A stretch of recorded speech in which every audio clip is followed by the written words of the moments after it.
Bagi yang kemarin sudah bergabung, saya ucapkan selamat bertemu kembali. Semoga tidak bosan. Dan bagi yang baru bergabung, saya ucapkan selamat bergabung. Kita hanya punya waktu 1 jam hari ini dan sayang kalau dilewatkan. Jam 1 memang jamnya tidur siang, mungkin enaknya leye-leye. Tapi materi siang ini sangat sayang untuk dilewatkan. Jadi 1 jam ke depan kita bersama-sama berkumpul di ruangan ini. Dan saya tidak lupa dan tidak bosan untuk mengingatkan tetap di rumah saja, jaga jarak, dan selalu cuci tangan supaya selalu sehat. Materi siang ini adalah epilepsi pada anak dapat disembuhkan. Dan ini menjadi hal yang menarik untuk kita ketahui bersama. Sangat jarang dan sangat sulit untuk kita bertemu langsung, bisa tanya jawab langsung dengan Prof. Hardiono. Karena itu siang ini sekali lagi 1 jam kita manfaatkan bersama-sama untuk menambah ilmu dan mencari tahu dengan bertanya langsung pada ahlinya. Dan supaya sesi tanya jawab nanti lebih maksimal, kita panggil saja Prof. Hardiono yang sudah bergabung sejak tadi. Silakan Prof. Ya, selamat siang Ibu Lia. Ya. Selamat siang teman-teman semua, kita bertemu kembali. Topik hari ini agak kurang enak didengar ya, mengenai epilepsi. Biasanya kalau dokter bilang diagnosisnya epilepsi itu, aduh, ibu-ibu tuh stres gitu. Ya, apalagi kalau kita pakai istilah ayan atau apa. Tapi sebetulnya kalau menurut saya, epilepsi ini sih sesuatu yang ya biasa aja lah, nggak serem-serem amat ya. Dan bisa diobati, bisa sembuh apa tidak, bisa juga sebetulnya ya. Jadi jangan terlalu takut lah, kecuali pada beberapa kasus yang susah mungkin ya. Ini kelihatan ya screen saya? Kelihatan nggak? Oke. Jadi judulnya nih, epilepsi bisa sembuh nih. Ya, kita akan bicara tentang beberapa hal. Yang pertama ini istilah yang ibu-ibu belum kenal nih, mungkin namanya first unprovoked seizure. Ini sih bahasa Indonesianya kejang spontan pertama kali tanpa sebab ya. Kita bicarakan epilepsi, beberapa macam epilepsi, ada yang susah, ada yang gampang, obat anti epilepsi dan tips kalau mengalami epilepsi, dan kita bicarakan nanti keberhasilan pengobatan. Epilepsi itu sebetulnya merupakan lepas listrik yang berlebihan di sel-sel saraf otak. Ya, kita hidup ini semua dipengaruhi oleh listrik tersebut, bergerak, berbicara dan lain-lain. Tapi kalau aktivitasnya tidak terkontrol, itu berlebihan, itu dapat terjadi epilepsi. Nah, yang istilah first unprovoked seizure atau kejang spontan pertama kali, ini anak nggak ada apa-apa, entah lagi main-main, entah lagi tidur, kemudian tiba-tiba dia kejang. Tidak ada diare, tidak ada infeksi, tidak ada demam, dan lain-lain. Jadi spontan aja. Ya. Nah, kalau anak mengalami kejang pertama kali, namanya belum epilepsi. Namanya apa? Ya, kejang spontan pertama kali. Ya. Cuma kita mesti berhati-hati bahwa sekitar separuh di antara anak-anak ini akan mengalami kejang berikut. Kalau dia sudah 2 kali kejang, ya, kejang spontan di hari yang berbeda, namanya epilepsi. Oke. Hari ini kejang, minggu depan kejang spontan, namanya epilepsi. Hari ini kejang spontan, tahun depan kejang spontan sekali lagi, namanya juga tetap epilepsi. Tapi itu bentuk yang ringan-ringan lah, yang nggak perlu obat mungkin ya.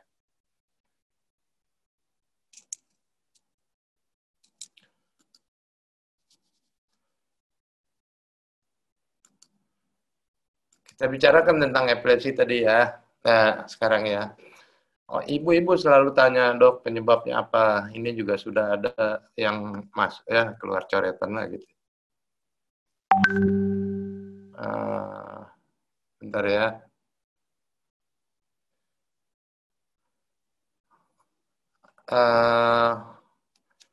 Dok, penyebabnya apa? Di keluarga tidak ada yang epilepsi. Apakah epilepsi ini keturunan? Tidak semua, hanya sebagian kecil di antara epilepsi yang keturunan. Sebentar.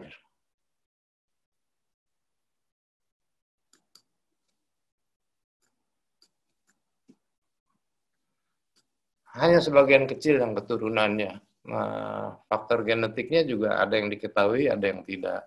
Jadi tidak semua epilepsi adalah faktor keturunan. Yang kedua, ada penyebabnya apa tidak, ya. Kan yang tadi tidak diketahui. Pada anak 80% sebabnya kita nggak tahu, ya. Ada juga yang diketahui penyebabnya. Kita lihat ya.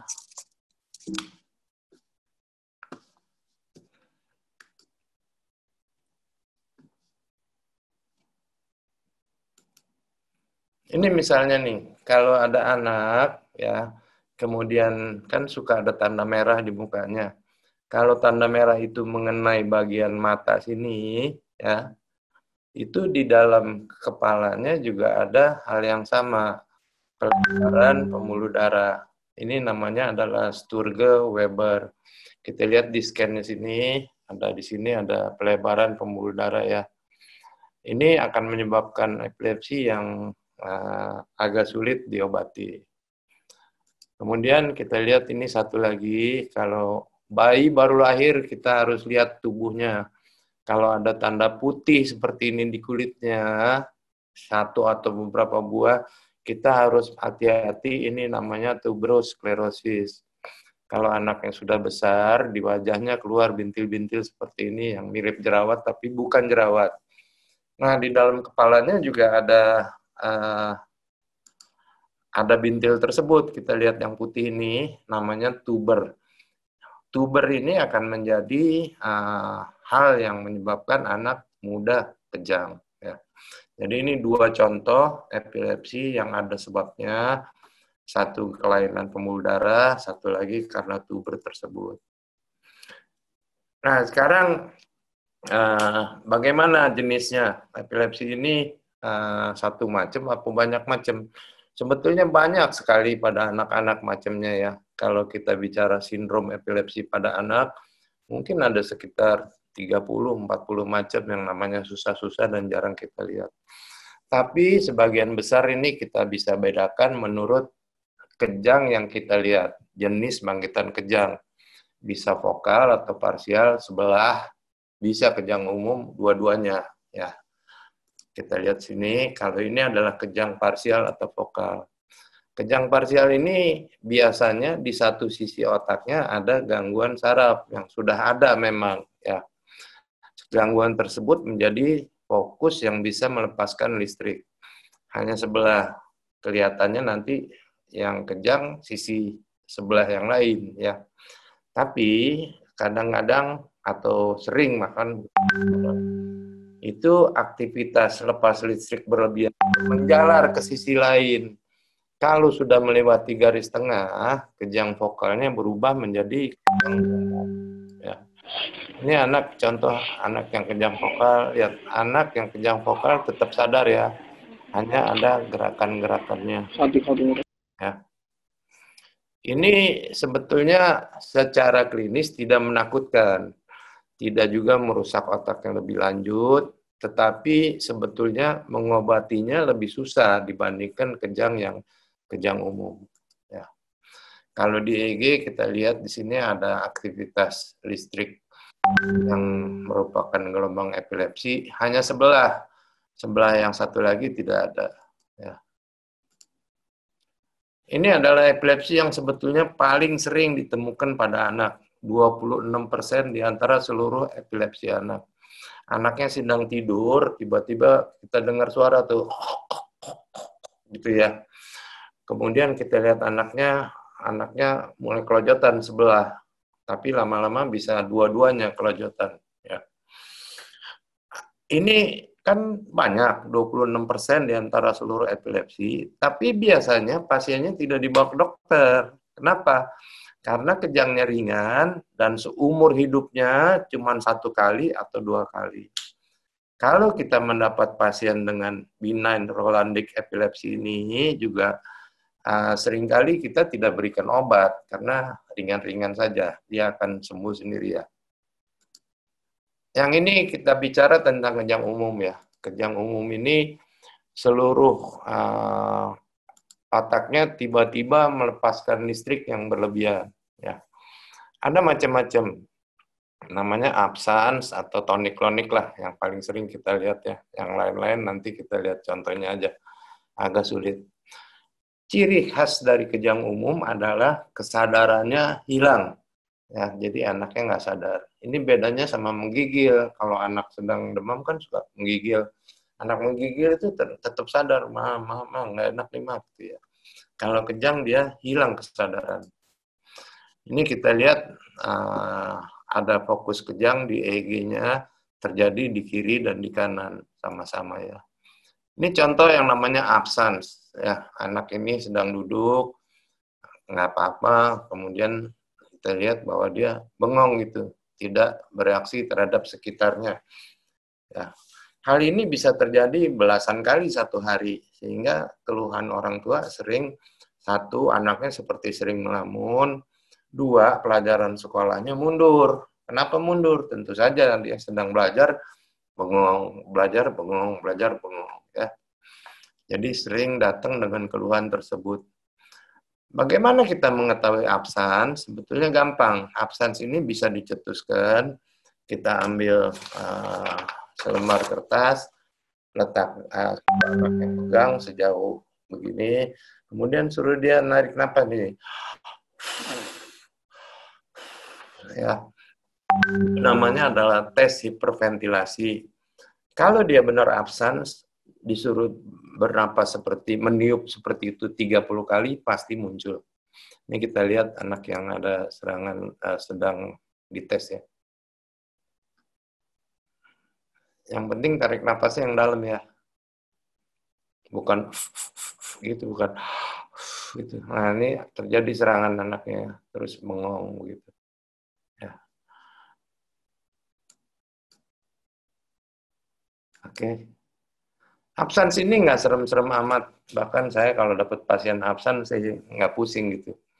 Mudah diobati. Obatnya apa? Asam valproat yang kita udah tahu semua, merek dagangnya Depaken atau Velepsi. Dan pengobatannya juga tidak selama kejang-kejang yang lain. Biasanya 18 bulan cukup. Kemudian kita bisa hentikan perlahan-lahan. Sebagian besar tidak kejang lagi. Hanya sebagian kecil yang datang lagi dalam bentuk kejang umum yang lainnya. Banyak absen di sini nggak bahaya, otaknya nggak rusak, nggak menyebabkan bodoh dan lain-lainnya. Cuman kalau salah obat, bukan dikasih obat yang saya sebutkan tadi, justru obat yang salah ini bisa memperberat serangan. Misalnya dikasih karbamazepin, phenytoin, dan lain-lain. Jadi kuncinya absens mudah dikenali obat yang betul. Ini yang serem nih, kejang umum yang kelojotan ya, tonik klonik namanya. Anak-anak kejang ini mulanya kaku dulu, kemudian dia begitu ya, ini tonik, ini klonik, habis itu lemes. Ya, berarti. Ini kejangnya menakutkan. Kalau dia berlangsung 15-30 menit bisa berbahaya, bisa merusak otak, ya. Tetapi sebetulnya mengobatinya lebih mudah dibandingkan yang tadi saya bilang kejang parsial yang sebelah-sebelah begini ya. Karena seringkali di otaknya nggak ada apa-apa, nggak ada kelainan yang bisa dideteksi dengan MRI. Ya.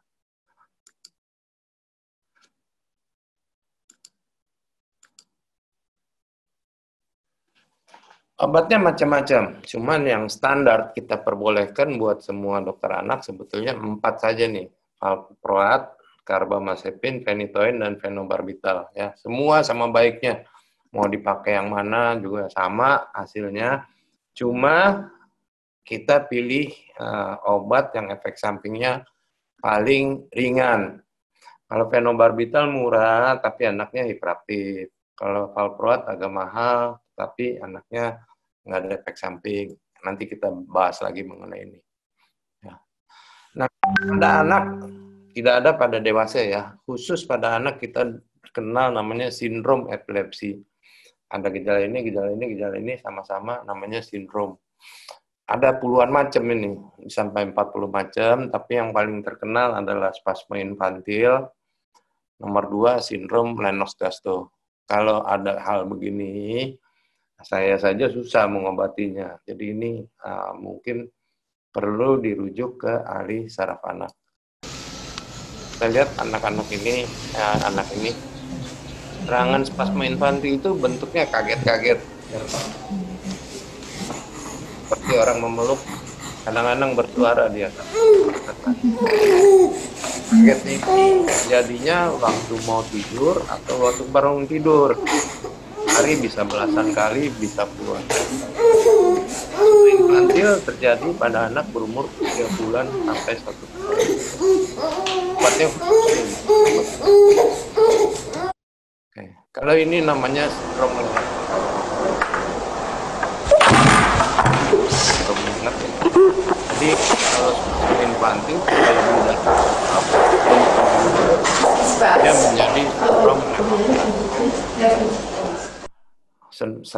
Semua serangan epilepsi jenis bangkitannya bisa terjadi pada satu anak. Yang ini ngobatinnya minta maaf susah sekali ya.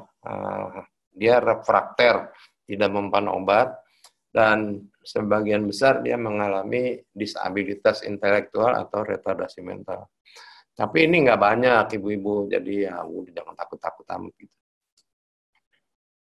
Apa perobatan berhasil apa tidak? Kita lihat ya. Kalau kita terima pasien baru, kemudian kita beri obat, pilih dari 4 yang tadi saya bilang, itu kita akan mendapatkan separuhnya bebas kejang. Tidak kejang lagi. Obat yang diteruskan sekitar 2 tahun. Setelah itu dihentikan perlahan-lahan, anaknya tidak kejang lagi. Ya sudah, dia sembuh. Ya. Jadi jangan khawatir bahwa epilepsi ini seumur hidup. Ya. Separuhnya lagi susah. Obat dosisnya udah naik, masih tetap kejang, kita mesti pakai obat kedua. Kalau sudah pakai obat kedua atau 2 macam obat, itu chance atau kemungkinan berhasilnya turun. Jadi kira-kira cuman 13%. Ini masuk yang susah lah. Jadi harus dirujuk. Ya. Berapa lama kita mesti makan obat? Kalau absence tadi yang bengong gitu, saya bilang gampang, 18 bulan cukup. Kalau yang kelojotan biasa begini, yang sebabnya nggak ada di kepalanya 2 tahun, ya kadang-kadang sampai 3 tahun. Tapi ada juga epilepsi yang perlu obat hidup. Ya, ini jarang lah, nggak usah dipikirin. Nah, yang penting kalau sudah bebas kejang setelah waktu tersebut, jangan langsung dihentikan obatnya. Dia mesti perlahan-lahan turunnya dalam 3 bulan. Kenapa? Kalau langsung kita stop obat epilepsi ini, dia bisa terjadi kejang yang hebat yang susah diatasi. Ya. Oke. Ini obat 4 aja yang kita perlu tahu ya. Valproat, fenobarbital, karbamazepin, phenytoin. Apa untung ruginya? Ini ada obat-obat yang lain banyak, tapi ini sudah bukan porsinya dokter umum, bukan porsinya spesialis anak, harus dirujuk ke saraf anak. Ya. Ini karbamazepin obat pertama. Karbamazepin ini obatnya bagus sekali. Kalau dia nggak ada apa-apa, dia dimakan seumur hidup juga nggak apa-apa. Kecuali di fase awal sebulan pertama bisa terjadi alergi. Namanya Stevens-Johnson syndrome. Ya. Tapi kalau dia tidak alergi, ya udah seumur hidup juga nggak apa-apa nih. Bagus. Buat moodnya juga bagus. Anaknya jadi tenang, jadi baik gitu ya. Bagaimana kita tahu anak ini akan mengalami Stevens-Johnson atau alergi atau tidak? Susahnya nggak bisa tahu. Kita bisa periksa HLA namanya. Tapi pemeriksaan HLA ini belasan juta juga harganya ya. Jadi kita nggak tahu dia bakal alergi atau tidak. Asam valproat yang paling banyak digunakan oleh dokter anak karena ini relatif tidak alergi, efek sampingnya sangat sedikit ya. Nggak boleh dipuyer ya, Ibu. Jadi ini mesti dimakan sirup atau dimakan tabletnya. Ya. Efek sampingnya apa? Anaknya jadi gemuk. Jadi kalau anaknya sudah obes, takut juga memberi obat ini ya. Kadang-kadang ada gangguan fungsi hati, terutama pada anak berumur kurang dari 2 tahun. Ya, banyak tidak. Saya ketemu berapa seumur hidup, cuma 1 yang gangguan fungsi hati dari sekian ratus pasien. Ya. Bagaimana mencegahnya? Ya kita periksa aja SGOT, SGPT fungsi hati tiap 3 bulan, tiap 6 bulan. Ya, eh, kalau dia meningkat, SGOT-nya di atas 100, kita stop obatnya, kita ganti. Nah, ini harus hati-hati kalau dimakan bersama obat-obat yang juga membebani hati, misalnya obat-obat tuberkulosis ya. Tapi secara umum dia aman sekali lah valproat ini. Phenytoin susahnya dosisnya range, dosisnya kecil. Batas bawah 5 mili per kilo, batas atas 7 mili per kilo. Kurang nggak mempan, lebih keracunan ya. Jadi agak susah. Tapi sebetulnya obat ini cukup aman. Ya. Cuman efek sampingnya kalau lama dipakai, gusinya jadi menebal. Jadi phenytoin ditambah gigi yang bersih, tidak menebal gusinya. Phenytoin ditambah gigi kotor, dia akan menebal.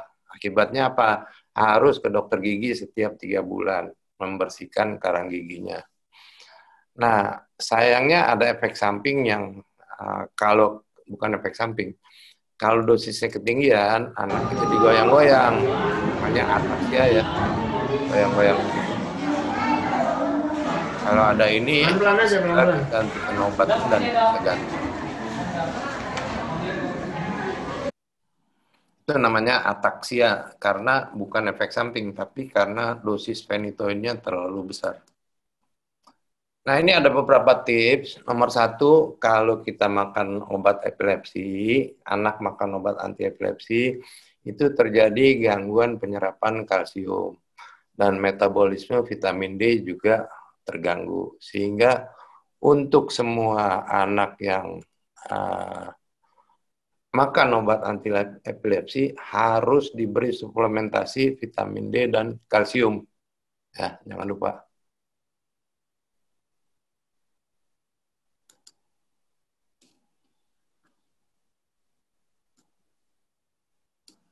Oke.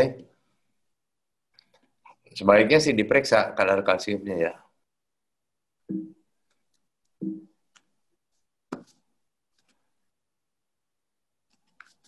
Mana nih?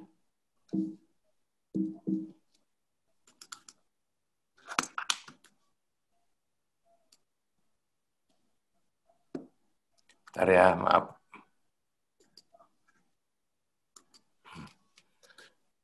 Tips yang paling penting buat ibu-ibu yang anaknya mengkonsumsi obat anti epilepsi, jangan berhentikan obat sendiri. Ya, karena kalau diberhentikan bisa kejang yang hebat, susah diatasi. Status epileptikus, jadi kejang 30 menit atau lebih. Nomor 2, memberikan obatnya harus teratur. Karena dia memerlukan kadar yang cukup di dalam darah untuk waktu yang lama. Kalau lupa 1 kali, kadarnya turun. Lupa 2 kali, makin turun, kejang dia. Ya. Jadi harus teratur. Tapi tidak perlu juga seperti ibu-ibu, beberapa ibu-ibu yang parno sekali, kalau pagi jam 7, malam jam 7, pakai alarm mesti persis waktunya, ya nggak segitunya lah. Boleh beda-beda sedikit. Jangan lupa 1 hari.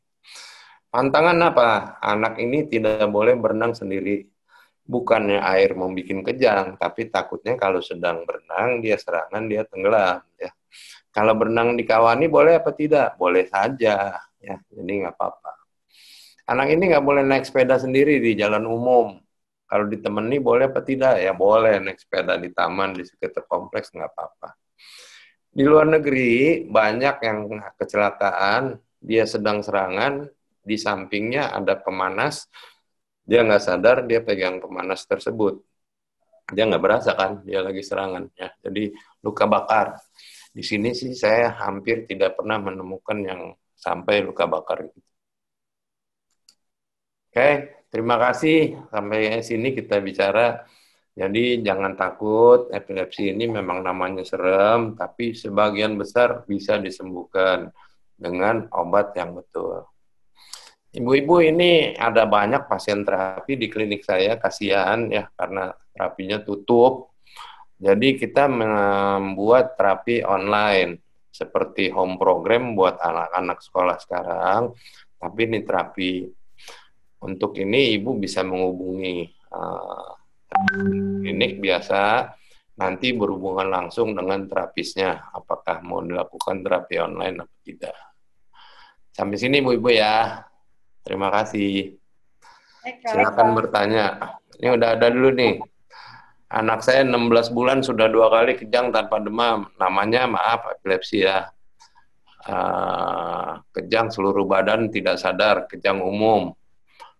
Apa penyebab? Penyebab sebagian besar 80% nggak diketahui. Ya, mengingat orang tuanya tidak ada riwayat epilepsi.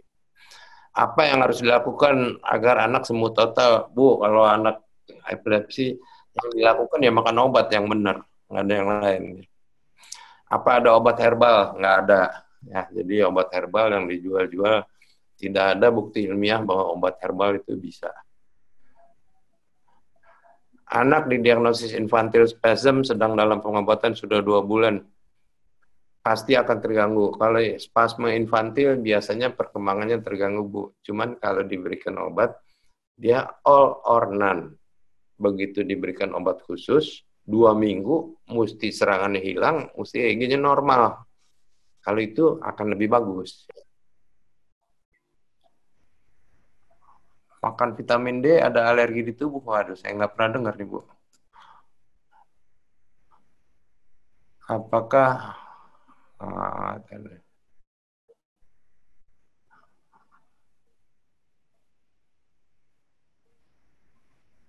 ya, ada yang nanya lagi? Rasanya udah cukup, Prof. Mungkin Nah, ada yang mau ditambahkan sebelum ditutup, Prof? nggak ada. Jadi, ya Bu, kalau epilepsi ini, dulu guru saya, Prof. Sofyan Ismail, tuh bilang, kalau kamu bisa mempelajari epilepsi, artinya kamu udah belajar seluruh ilmu saraf anak. Sebegitu ribetnya tentang epilepsi ini. Jadi, ya, prinsipnya sih, sebagian besar bisa diobati, prinsipnya tidak semuanya faktor keturunan, hanya sebagian kecil yang keturunan. Ada kasus-kasus yang susah, ya. Tapi untuk orang tua yang penting makan obatnya nurut, jangan berhenti sendiri. Terus pantangannya ya berenang sendiri, naik sepeda sendiri, yang lain nggak apa-apa. Makanan nggak ada pengaruh apa-apa. Oke, nanti kita ketemu lagi di sesi Cukup, Prof? ya. Saya udah siapkan beberapa sesi berikut. Nanti ibu-ibu follow aja di IG-nya anakku itu ya, atau di Facebook atau di webnya ya. Kan lagi nganggur, jadi mendingan kita ngomong-ngomong di sini ya. Oke, Ya, sampai Prof. ketemu lagi. Baik, terima kasih, Prof. Selamat siang. Selamat. Baik, Bapak Ibu semuanya, sudah 1,5 jam kita bersama dan kami sudah mempersiapkan lagi materi-materi menarik yang akan kami bahas di seminar online seperti siang hari ini. Dan untuk pertanyaan-pertanyaan yang belum sempat terjawab, mohon maaf karena banyak sekali pertanyaan yang masuk. Dan yang bila ingin bertanya, silakan kunjungi website anakku.id, gunakan fitur tanya ahli, dan nanti tim ahli kita, tim ahli anakku.id akan mencoba menjawab pertanyaan dari Bapak Ibu. Sekali lagi, tetap di rumah saja, jaga jarak, dan selalu cuci tangan. Salam sehat dari kami, sampai bertemu kembali di seminar online berikutnya. Selamat siang.